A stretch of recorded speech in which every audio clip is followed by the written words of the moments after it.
Independence day కదా, propose చేశారా? ఏం కాదు. అను హా, ఒకసారి రావా?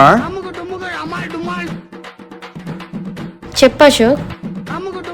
చెప్పాలా వద్దా అని ఆలోచిస్తున్నా. మన దేశంలో ఫ్రీడమ్ ఆఫ్ స్పీచ్ ఉంది, చెప్పు. ఒక్కసారి అమ్మాయి ఐ లవ్ యూ. నీది నాది వేరు వేరు క్యాస్ట్, పర్లేదు. వేరు వేరు మతాలు. ఏ కులమైనా ఏ మతమైనా భరత మాతకొకటే కదవే. నరుకుతాడు మా నాన్న. ఇప్పుడు ఏం చేస్తావురా?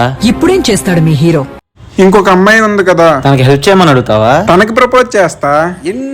రమ్య ఒకసారి రా. ఏంటి అశోక్? నేను చేస్తే నువ్వు ఏడుస్తావో లేదో తెలియదు గాని నువ్వు ఏడిస్తే నేను చచ్చిపోతా. చచ్చిపో. చచ్చిపోతే నీతో లైఫ్ లాంగ్ ఎలా ఉంటా? నీ బాధ ఏంటి? I love you. నువ్వే క్యాస్ట్? అదే ప్రశ్న. మనదంతా ఒకటే క్యాస్ట్, భరతమాత ముద్దు బిడ్డలం. అలా అయితే నువ్వు నాకు అన్నీ అవుతావు.